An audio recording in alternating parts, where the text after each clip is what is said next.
Welcome to সময়ের দলিল। আমরা আজকে আলোচনা করব পশ্চিমবঙ্গের যে 26,000 চাকরি বাতিল হয়েছে সেই চাকরি বাতিল কোন পথে হলো এবং কিভাবে অযোগ্যরা ধরা পড়লো, সেই অযোগ্যদের ধরা পড়ার পথটা কতটা মসৃণ ছিল এবং এই ধরা পড়ার পিছনে কাদের অবদান, তারা কিভাবে পরিশ্রম করে মেহনত করে রাত দিন এক করে আজকের এই দুর্নীতিগুলোকে বের করতে পেরেছে, সেই ইতিহাস নিয়ে আলোচনা করব। আপনারা শেষ পর্যন্ত শুনুন, অনেক তথ্য, অনেক রোমহর্ষক ইতিহাস আপনারা পাবেন যে ইতিহাস আপনারা কখনো শোনেননি এবং হাড় হিম করা লড়াইয়ের কাহিনী আপনাদেরকে আমি আজকে শোনাবো। হ্যাঁ, সমস্তটা সঠিক তত্ত্ব এবং তথ্যের উপর ভিত্তি করে সেটা আমি প্রতিবেদনটাকে আজকে তৈরি করেছি। একটু বড় হবে প্রতিবেদনটা, কারণ সমস্ত তথ্য যদি পরপর দিতে হয় একটু সময় লাগবে। শেষ পর্যন্ত শুনুন, আপনাদের বুঝতে পারবেন এসএসসি কীভাবে দুর্নীতি করেছিল এবং কীভাবে সেগুলো ধীরে ধীরে রিভিল হয়েছে এবং কি পরিমাণ কিছু বঞ্চিত মানুষের মানে অক্লান্ত লড়াই আছে, সেই লড়াইয়ের কাহিনীও আজকে শোনাবো। প্রথমে আসি, এসএসসি আজকে যে 26,000 চাকরি বাতিল মামলাটা দেখছেন সেটা শুরু হয়েছিল প্রকৃত অর্থে 2016 সালে নোটিফিকেশন হয়েছিল এবং 2016 সালের নভেম্বর ও ডিসেম্বর মাসে পরীক্ষা হয়েছিল। নভেম্বর মাসে 9-10 পরীক্ষা হয়েছিল এবং 11-12 পরীক্ষা হয়েছিল ডিসেম্বর মাসে 2016 সালে। তারপরে পরীক্ষা হওয়ার দীর্ঘদিন পরে রেজাল্ট আউট হয় 2017-তে এবং 2018-র দিকে নিয়োগ শুরু হয়। তো প্রথমে যখন নোটিফিকেশান আসে, নোটিফিকেশানের অর্থাৎ গেজেটে কমিশন উল্লেখ করে দিয়েছিল যে সমস্ত পরীক্ষার্থীরা পরীক্ষা দিচ্ছে তাদের 1.14% রেশিওতে ইন্টারভিউয়ের জন্য ডাকা হবে। অর্থাৎ 10 জনকে যদি চাকরি দিতে হয়, মানে 10টা যদি সিট থাকে, তার পরিপ্রেক্ষিতে 14 জনকে ইন্টারভিউতে ডাকা হবে এবং সেই 14 জনের মধ্য থেকে 10 জনকে বেছে নেওয়া হবে। ঠিক আছে, এতে কোনো সমস্যা নয়। তারপরে কি হলো, ইন্টারভিউয়ের লিস্ট বেরোলো এবং ইন্টারভিউয়ের জন্য সকলকে ডাকা হলো। ইন্টারভিউ দিয়ে এসে দেখা গেল কমিশন কিন্তু তাদের এই কথা মানেনি। কমিশন কি করেছে, প্রচুর পরিমাণ ক্যান্ডিডেটকে ইন্টারভিউতে ডেকেছে, মানে গেজেটে যে রেশিও উল্লেখ করা ছিল 1.14, সেই রেশিওটাকে মানেনি, রেশিও ভায়োলেট করেছে এবং প্রচুর পরিমাণ বেশি ক্যান্ডিডেট দেখেছে। যারা রিটার্নে কম নাম্বার পেয়েছে অথচ ভাইভাতে বেশি নাম্বার পেয়েছে তাদেরকে চাকরি দেওয়া হয়ে গেছে। আবার যারা রিটার্নে বেশি পেয়েছে কিন্তু ভাইভাতে কম পেয়ে তাদেরকে চাকরি ওয়েটিংয়ে পড়ে গেছে। এর পিছনের ওই জন্য অনেকেই বলতে চাইছেন, যারা যোগ্য এবং বঞ্চিত এখন তৎকালীন ছিলেন, এখনও আছেন, তারা তখন সেটাকে দিয়ে চোখে আঙুল দিয়ে দেখাতে চাইছিলেন বা দেখাতে চাইছেন প্রকৃত অর্থে দুর্নীতি করার জন্য রেশিওটা ভায়োলেট করা হয়েছে এবং এই রেশিও ভায়োলেশনের বিরুদ্ধে এবং দুর্নীতির যখন গন্ধ যারা বঞ্চিতরা পাচ্ছে তখন তারা কি সরকারের বিরুদ্ধে, কমিশনের বিরুদ্ধে গলা তুলতে, আওয়াজ তুলতে শুরু করলো এবং এইরকম পরিস্থিতিতে 2019 সালের মার্চ মাসে, হ্যাঁ আমি তথ্য দেখে বললাম, 2019 সালের মার্চ মাসে প্রেস ক্লাবের সামনে একটা আন্দোলন সংগঠিত হয়। হ্যাঁ, একটা আন্দোলন সংগঠিত হয়েছিল এবং 29 দিন যাবৎ অনশন চলেছিল। হ্যাঁ, সেই তখন বিভিন্ন সময় পেপারে, সেই মুহূর্তে পেপারে, টিভিতে বড় বড় করে হেডিং আসছিল যে মমতা ব্যানার্জির 26 দিনের অনশনকেও ছাপিয়ে গেল হবু শিক্ষকদের আন্দোলনের বা অনশনের 29 দিন। তো সেই সময়ে বিভিন্ন বিদ্বজনেরা ওই হবু শিক্ষকদের পাশে দাঁড়াতে শুরু করে, অর্থাৎ বঞ্চিতদের পাশে দাঁড়াতে শুরু করে এবং বলতে শুরু করে যে প্রকৃত অর্থে যারা বঞ্চিত তাদেরকে চাকরি দেওয়া উচিত, চাকরি দিতে হবে। যেহেতু বিভিন্ন বিদ্বজনদের কাছ থেকে এরকম করে আওয়াজ উঠছিল এবং জনমানসে একটা প্রভাব পড়ছিল, তো সেই সময় প্রচুর পেপারে হেডলাইন হচ্ছিল, টিভিতে হেডলাইন হচ্ছিল এবং যে সমস্ত বুদ্ধিজীবীরাও কিন্তু সেই মুহূর্তে বঞ্চিত চাকরি প্রার্থীদের হয়ে কথা বলছিলেন এবং সেই মুহূর্তে লোকসভার ভোট ঘোষণা হয়ে গেছে, সামনে শিরায় ভোট। তখন মমতা ব্যানার্জি একটু উদ্ভ্রান্ত হয়ে, দ্বিধাগ্রস্ত হয়ে তিনি 29 দিনের মাথায়, আন্দোলন যখন চলছে সেই আন্দোলনের 29 দিনের মাথায় তিনি গেলেন প্রেস ক্লাবের সামনে আন্দোলনকারীদের কাছে, 29 দিনের মাথায়, এবং তিনি সঙ্গে নিয়েছিলেন তৎকালীন শিক্ষামন্ত্রী পার্থ চ্যাটার্জিকে, যিনি এই মুহূর্তে জেলে আছেন। তো তাকে সঙ্গে নিয়ে তিনি সেখানে গেলেন এবং সেখানে গিয়ে তিনি ঘোষণা করলেন যদি অন্যায় হয়েছে অন্যায়টাকে তারা রেকটিফাই করবে এবং তিনি বলেছিলেন প্রয়োজন হলে এককালীন আইন পরিবর্তন করে সকলকে অ্যাকোমোডেটের ব্যবস্থা করা হবে। হ্যাঁ, এই কথাগুলো তিনি বলেছিলেন সেই মুহূর্তে গিয়ে এবং তিনি দায়িত্ব দিয়েছিলেন তৎকালীন শিক্ষামন্ত্রী পার্থ চ্যাটার্জিকে বলেছিলেন আপনি এটা দেখুন এবং বিভিন্ন ল বিভাগের সাথে কথা বলে একটা কমিটি গঠন করে দিয়েছিলেন সেই মুহূর্তে। এইখান থেকে আরও খেলা শুরু হয়ে যাচ্ছে। এরপর থেকে দুর্নীতিটা কীরকম করে বাড়ছে দেখুন। এরপরে তো সেই মুহূর্তে কমিশনের আইন যে সমস্ত লোকজন ছিলেন, যেমন কমিশনের মূল উপদেষ্টা এসপি সিনহা, যিনি একজন এই মুহূর্তে তিনি চোরির দায়ের জেলে আছেন, এসপি সিনহা ছিলেন, এবং কমিশনের আরও যে সমস্ত পদাধিকার ছিলেন তাদেরকে নিয়ে একটা কমিটি গঠন করা হয়েছিল। অপরদিকে যারা আন্দোলন করছিল, আন্দোলনকারীদের যারা নেতৃত্ব দিচ্ছিলেন তাদেরকে নিয়েও একটা কমিটি গঠন করা হয়েছিল। কমিটির মধ্যে ছিলেন ওই 5 জনের কমিটির মধ্যে, যেটাকে 5 কমিটি বলে খুব হয়েছে, জনপ্রিয়তা অর্জন করেছে আর কি, যারা দুর্নীতি করেছিল, এরকম একটা 5 কমিটি। তো সেই সময় আন্দোলনে কারা নেতৃত্ব দিচ্ছিলেন? প্রাথমিক অবস্থায় নেতৃত্ব দিচ্ছিলেন মেহবুব মণ্ডল, মেহবুব মণ্ডল মানে হ্যাঁ, এখন যিনি যোগ্য শিক্ষকদের নেতৃত্ব দিচ্ছেন, তিনি তখন ওয়েটিংয়ে ছিলেন, এবং তখন তিনি নেতৃত্ব দিচ্ছিলেন এই ওয়েটিংদের 2019 সালের আন্দোলনটা। মেহবুব মণ্ডল, রাকেশ প্রামাণিক, ইনসান আলী, হাফিজুল গাজী, তানিয়া শেঠ, অর্পিতা দাস, এরা নেতৃত্ব দিচ্ছিলেন। তো পরবর্তীতে ওয়েটিং থেকে মেহবুব এবং হাফিজুল গাজী তারা চাকরি পেয়ে যায়, তখন তারা চলে যায়, এবং তখনও পুরোপুরি নেতৃত্বে ভার এসে পড়ে রাকেশ প্রামাণিক, ইনসান আলী এদের উপর। এবং যে 5 কমিটি হয়েছিল সেই 5 কমিটিতে রাকেশ প্রামাণিক, ইনসান আলী, হাফিজুল গাজী, তানিয়া শেঠ, অর্পিতা দাস এরা ছিলেন, এবং এরা থাকার পরে তারপরে গিয়ে দুর্নীতি করা শুরু হলো। এই আন্দোলনের প্রেক্ষাপটটা আমি একটু আবার বলতে হবে, ভালো করে বুঝতে গেলে আন্দোলনের প্রেক্ষাপটটাকেও জানতে হবে। আন্দোলন করেছিল মোটামুটি প্রায় 350 থেকে 400 জন ক্যান্ডিডেট, এবং আন্দোলনকারীদের সেই মুহূর্তে দাবি ছিল যারা আন্দোলন করছে তাদেরকে অ্যাকোমোডেট করতে হবে, তাদেরকে চাকরি দিতে হবে। এটা তো কোনো লিগাল পয়েন্ট হতে পারে না, আন্দোলন করছে মানে তোমাকে চাকরি দিতে হবে, যারা মেরিট লিস্টের প্রথম দিকে নাম আছে তাদেরকে চাকরি দেওয়া উচিত। কিন্তু সেটা তাদের দাবি ছিল না, তাদের দাবি ছিল যারা আন্দোলন করছে তাদেরকে অ্যাকোমোডেট করতে হবে। এবং সরকার কি করছে, সরকারের যে 5 কমিটি গঠন করা হয়েছিল সেই কমিটির সঙ্গে তারা আলোচনায় বসলো, এবং আলোচনার পরিপ্রেক্ষিতে সেই সরকারের কমিটি বললো যে তোমরা তাহলে যে আন্দোলনকারী তারা তোমার লিস্ট দাও, এবং তারা তখন লিস্ট তৈরি করতে বসলো। লিস্ট তৈরি করতে বসে এবারে কীভাবে গোলমাল করছে শুনুন।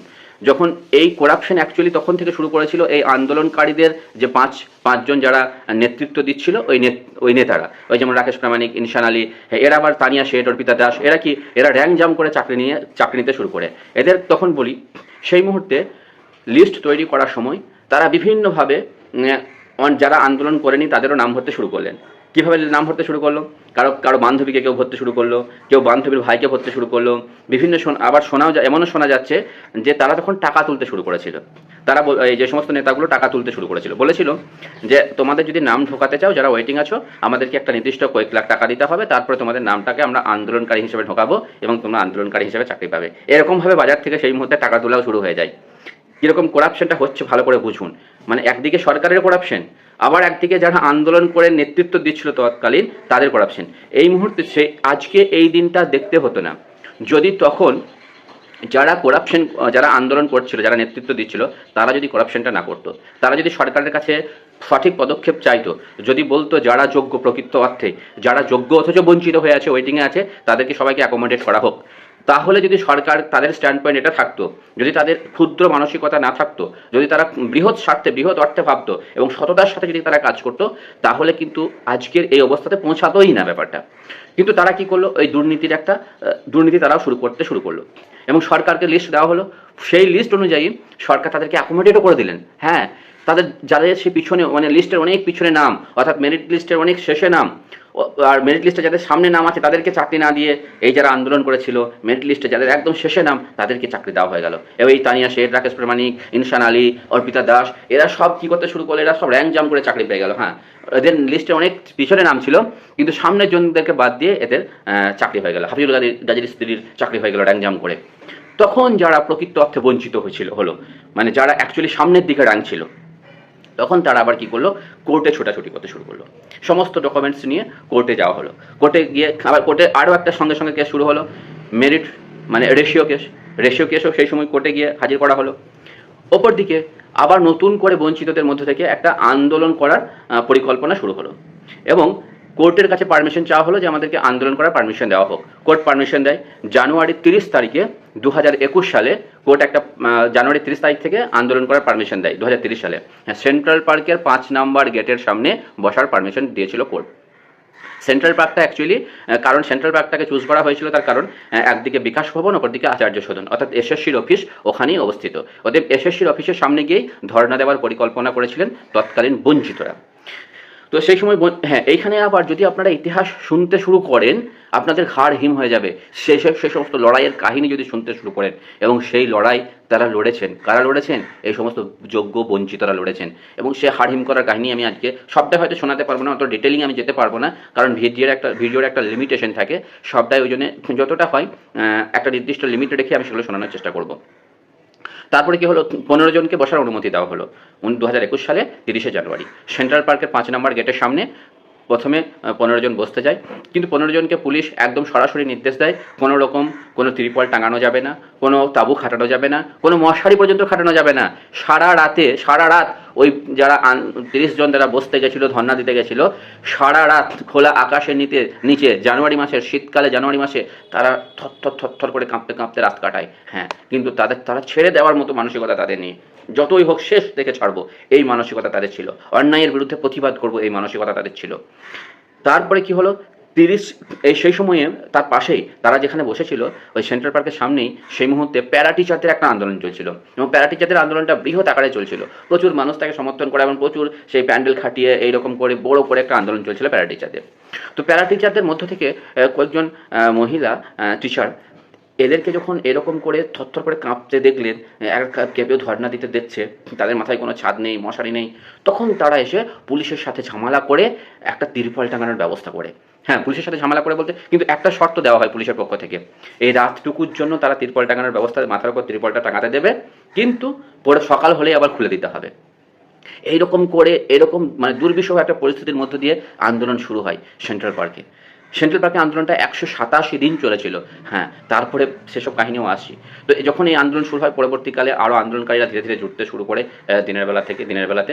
তারপর ধীরে ধীরে বিভিন্ন রকমভাবে তারা কোনো রকম দুটো বাঁশ জোগাড় করে একটা মাথার উপর একটা ত্রিপল খাটিয়ে একটা মঞ্চ তৈরি করতে সমর্থ হয় আন্দোলনকারীরা।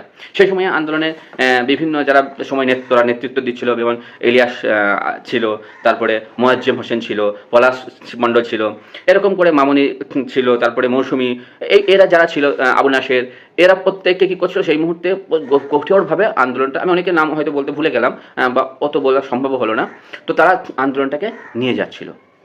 সেই মুহূর্তে এই আন্দোলনের বিভিন্ন নেতা নেত্রীরা, সেই বামফ্রন্টের বিমান বসু থেকে শুরু করে বিকাশ রঞ্জন ভট্টাচার্য থেকে শুরু করে কংগ্রেসের আব্দুল মান্নান থেকে শুরু করে, তখন তিনি বিরোধী দল নেতা ছিলেন, তো এরকম করে সমস্ত নেতারা আসতে শুরু করলো আন্দোলন মঞ্চে, এবং প্রত্যেককে এসে দাবি করলো অবশ্যই তোমাদের ভ্যালিড পয়েন্ট আছে, তোমরা বঞ্চিত হয়েছে, তোমাদের চাকরি পাওয়া উচিত। প্রত্যেককে সেই দাবি তুলতে শুরু করলো, এবং সরকারের ওপর ক্রমাগত চাপ বাড়তে শুরু হলো। আন্দোলনকারীরা আন্দোলনের বিভিন্ন নতুন পন্থা আবিষ্কার করলো। কি করলো, হঠাৎ করে গিয়ে তারা এসএসসি অফিস ঘেরাও করে নিচ্ছে, কখনো শিক্ষামন্ত্রীর বাড়ি ঘেরাও করে নিচ্ছে, কখনো মুখ্যমন্ত্রীর বাড়ি ঘেরাও করে নিচ্ছে, মানে মুখ্যমন্ত্রীর বাড়ি যাওয়ার রাস্তা ঘেরাও করে নিচ্ছে। এরকম একটা পরিস্থিতি সরকারকে বেগ দিতে শুরু করলো। তখন সরকারের কোপ গিয়ে পড়লো আন্দোলনকারীদের উপর। হ্যাঁ, এই যে রাস্তার আন্দোলন অ্যাকচুয়ালি কীভাবে করতে হয়, গুপ্ত আন্দোলন, সেটা কিন্তু এই আন্দোলনকারীরা শিখিয়েছিল সেই মুহূর্তে গিয়ে। তো তাদের উপর কোপ গিয়ে পড়লো, এবং সরকারের এবং পুলিশের পুরোপুরি নজর পড়লো যে আন্দোলনটাকে যেমন করে হোক তুলতে হবে। কিন্তু কোর্টের পারমিশন আছে, কোর্টের পারমিশন দিয়ে তো হঠাৎ করে তোলা যায় না, আইন বলে তো একটা ব্যাপার আছে। তো কী হলো, বিভিন্ন আমি সবটা নিয়ে আমি ওই 187 দিনে বহু ঘটনা ঘটেছে, বহু রকমভাবে জিনিসের মধ্যে দিয়ে যেতে হয়েছে, বহু লড়াইয়ের মধ্যে দিয়ে যেতে হয়েছে, পুলিশের সঙ্গে হোক, কমিশনের সঙ্গে হোক, অতটা বলা তো সম্ভব নয়। আমি শেষ দিনের কথাটাকে আপনাকে বলবো। 187 দিন যেদিন হচ্ছে, যেদিন আন্দোলনটা ভেঙে দেওয়া হচ্ছে, সেই দিনের মর্মান্তিক কাহিনীটা শুনুন। সেদিন প্রথমে 4 তারিখে 4ই আগস্ট এই আন্দোলনটাকে মানে পুরোপুরি ভেঙে দেওয়া হয়। পুলিশ এসে গুঁড়িয়ে সমস্ত কিছু মঞ্চ গুঁড়িয়ে আন্দোলনকারীদের যেটুকু যা ছিল ব্যাগপত্র বৃষ্টির মধ্যে নিয়ে গিয়ে একদম ছুঁড়ে ফেলে দেওয়া হয়, এরকম অবস্থা করা হয়েছিল। তো তার আগে কি হয়েছিল, 2 তারিখে, অর্থাৎ আগস্টের 4 তারিখে আন্দোলন ভাঙছে। আগস্টের 2 তারিখে আন্দোলনকারীরা তৎকালীন শিক্ষামন্ত্রী পার্থ চট্টোপাধ্যায়ের বাড়ি ঘেরাও করে নেয়, এবং বাড়ি ঘেরাও করার পরে তারা সেখানে পার্থ চট্টোপাধ্যায়কে একটা ডেপুটেশনও দিয়ে আসে, যে আমাদেরকে তাদের নিজের দাবি অনুযায়ী তাদের ডেপুটেশন দিয়ে আসে, এবং সেই ডেপুটেশনের 6 জনের সই সিগনেচার ছিল। তো ওপর থেকে অর্ডার অনুযায়ী সেই 6 জনকে পুলিশ খুঁজতে শুরু করে, এবং পুলিশ খুঁজতে মঞ্চে আসে। মঞ্চে সেই সময়তে সিভিল ড্রেসে পুলিশে একদম মঞ্চ ছয়লাভ হয়ে যায়, মঞ্চ একদম ঘিরে ফেলে, কিন্তু পুলিশ মঞ্চের উপর সেই মুহূর্তে টর্চার করতে পারে না। তারপরে বাইরে থেকে খেতে যাওয়ার সময় ওই রকমই 2 জন ব্যক্তি, যারা 6 জনের মধ্যে 2 জনের যাদের নাম ছিল, তাদেরকে পুলিশ কৌশলে গ্রেপ্তার করে নিয়ে লকআপে চলে যায়, এবং ওখানে গিয়ে তারা ওখানে থানাতে 1 রাত ভরে রেখে দেয়। তখন বাকিরা জিজ্ঞেস করে পুলিশকে তাদেরকে কেন নিয়ে যাওয়া হলো এবং কোন বেসিসে নিয়ে যাওয়া হলো, কোন অর্ডারের পরিপ্রেক্ষিতে নিয়ে যাওয়া হলো। পুলিশ কোনো কিন্তু সদুত্তর দিতে পারেনি, কারণ পুলিশ তো জানে কোনো অর্ডারও ছিল না। পুলিশের একমাত্র লক্ষ্য ছিল আন্দোলনটাকে নষ্ট করে দেওয়া। এরপরে কি শুরু হলো, আন্দোলনটাকে নষ্ট করে দেওয়ার পরিপ্রেক্ষিতে তখন আরও জোরদার আন্দোলন করতে শুরু করলো আন্দোলনকারীরা। এবং 4 তারিখে কি হয়েছিল, যেদিনে আন্দোলনটা তোলা হচ্ছে সেদিনে বৃষ্টি হয়েছিল। বৃষ্টি আগস্ট মাস বৃষ্টি হয়েছে। বৃষ্টির পরে সন্ধ্যের দিকে আন্দোলনকারীরা গিয়ে এসএসসির অফিস ঘেরাও করেছে। এসএসসির অফিস যখন ঘেরাও করে, তারা পুলিশ কৌশলে এসএসসির যে বাউন্ডারি আছে, বাউন্ডারিতে গেট টেট লাগিয়ে আন্দোলনকারীদেরকে বন্ধ করে রেখে দেয় কৌশল করে। তখন মঞ্চ ফাঁকা, মঞ্চে কেউ নেই। সন্ধ্যের দিকে পুলিশ কী করলো, চারিদিকে লাইট বন্ধ করে দিয়ে ঝিরিঝিরি বৃষ্টির মধ্যে সমস্ত মঞ্চ টচ ভেঙে দিয়ে আন্দোলনকারীদের যেটুকু যা ব্যাগপত্র ছিল, যে কাপড় টাপড় ছিল, সমস্ত কিছু তুলে নিয়ে গিয়ে তারা ফুলবাগান মেট্রো স্টেশনের কাছে সেগুলো সমস্ত ফেলে দেয়। এবং আন্দোলনকারীদের ওই এসএসসির অফিস থেকে ছাড়া হয়। এসএসসির অফিস থেকে যখন তারা ফিরছে, তখন দেখছে মঞ্চের এই অবস্থা, কোনো মঞ্চ নেই, তাদের ব্যাগপত্র নেই। তারা খুঁজতে পৌঁছায় ফুলবাগান স্টেশনে। এবং সেখানে গিয়ে তারা দেখে যে বিভিন্ন কাগজপত্র হোক বা তাদের যেটুকু সামর্থ্য ছিল, টাকা পয়সা হ্যান ত্যান তছনছ সব কিছু চলে গেছে। তাদের যদিও সামর্থ্য খুবই কম ছিল, এই আন্দোলন করতে গিয়ে কতজন যে নিজেদের করে খাওয়ার সম্বলটুকু হারিয়ে দিয়েছে। কারণ অনেকেই টিউশন পড়াতো, কোচিং চালাতো, সেই তারা সমস্ত কিছু বিসর্জন দিয়ে ওই 6 মাস ধরে ওখানে পড়েছিল। এবং পয়সা নেই, পাতি নেই, ক্ষুধা, এরকম বাইরে কোনো রকম করে 2-4টে খেয়ে আসে। তারপরে কিন্তু তারা বুক চিতিয়ে আন্দোলন করে গেছে এবং লড়ে গেছে। লড়াই কাকে বলে ওদেরকে দেখে শিখতে হয়, সত্যি অনুপ্রেরণা পায়। তারপরে কি হয়, ওই সময় যখন আন্দোলন তুলে দেয়, তখন আবার আন্দোলনকারীরা কোর্টের কাছে পারমিশন চায়।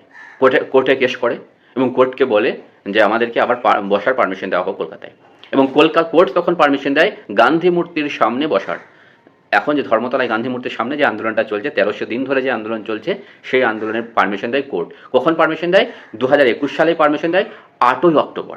8ই অক্টোবর তারা তখন আন্দোলন শুরু করে গান্ধী মূর্তিতে। এবং গান্ধী মূর্তিতে আপনারা গান্ধী মূর্তির আন্দোলন সম্পর্কে আপনারা অবগত।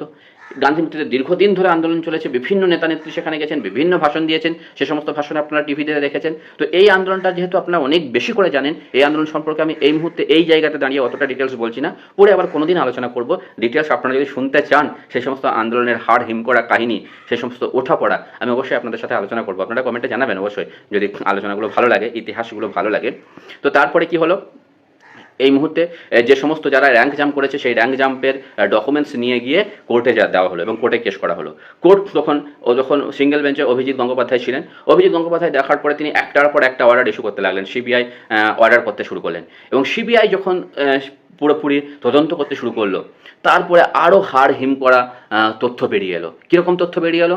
এসএসসিতে যে প্রচুর পরিমাণে বিভিন্ন দিকে দুর্নীতি হয়েছে, সেই দুর্নীতিগুলো একে উঠে আসতে শুরু করলো। ফাঁকা ওএমআর থেকে শুরু করে বাকি কোথায় র্যাঙ্ক জাম্প হয়েছে, ইন্টারভিউ নাম্বার বাড়ানো হয়েছে, সেই সমস্ত পেন্সিলে ইন্টারভিউ নাম্বার দেওয়া হয়েছে, সেই সমস্ত বিভিন্ন তথ্য উঠে আসতে শুরু করলো একের পর এক।